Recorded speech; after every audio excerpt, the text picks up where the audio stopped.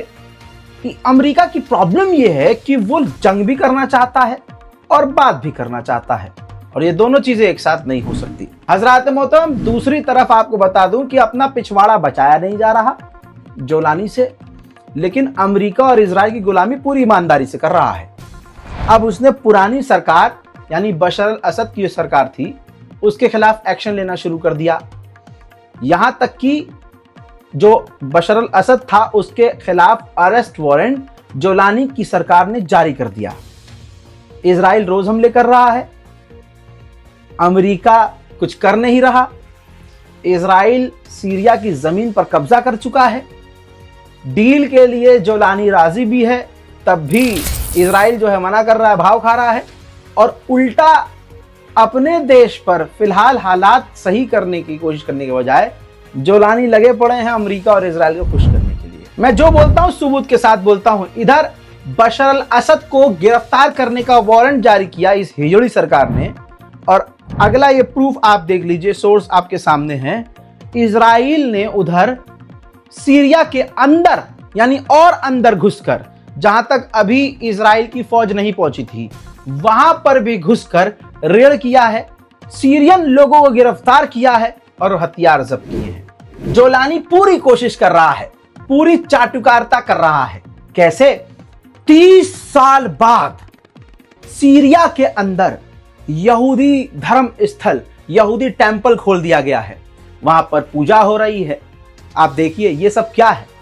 जोलानी अरब और मुस्लिम देशों से दूर है, फिलिस्तीन के लिए एक शब्द, गजा के लिए एक शब्द बोलने को राजी नहीं है, लेकिन इजराइल और यहूदियों को खुश करने के लिए पैंट उतार कर लेटने को तैयार है ये आदमी। ये है वीडियो।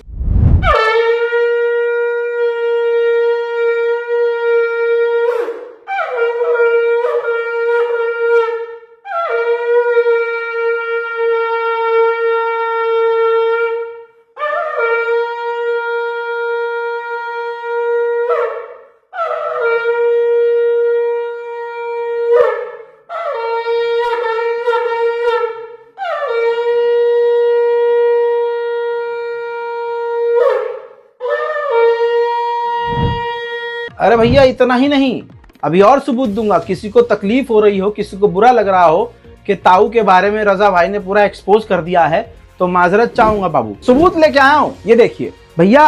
अमेरिका के अंदर सीरिया के राष्ट्रपति जोलानी ने, जो यहूदी बिलियनर्स हैं, बिजनेसमैन हैं, जो इजराइल को सपोर्ट करने के लिए करोड़ों खरबों रुपए खर्च करते हैं और अमेरिकी सरकार को भी चलाने के लिए करोड़ों खर्च करते हैं, पूरी दुनिया में जिन बिजनेसमैन ने अंधा पैसा इजराइल को सपोर्ट करने के लिए, प्रमोट करने के लिए लगाया है, उनसे जोलानी ने खुद मुलाकात की है। ये देखिए। और मुलाकात की वजह यह है, कहा जा रहा है कि अमेरिका और इजराइल ये चाहते थे और जोलानी इनके जरिए जो है इजराइल से डील चाहता है। बहरहाल ये हालात हैं। दिक्कत यह है कि ससुरा ये चीजें मैं बोल देता हूं तो कुछ लोगों को बुरा लग जाता है। मैं सबको तो खुश नहीं कर सकता, क्योंकि जिस इंसान से सभी खुश हो तो भाई इसका मतलब वो दोगला इंसान है। मैं नहीं हूं। लिहाजा बहुत बहुत शुक्रिया। लखनऊ के बहुत सारे लोगों के सामने मैं हाथ जोड़कर माफ़ी मांगूंगा कि भैया मैं नहीं मिल पा रहा हूं। पब्लिक प्लेस में मैं जाने से कतरा रहा हूं, ये बात सच है।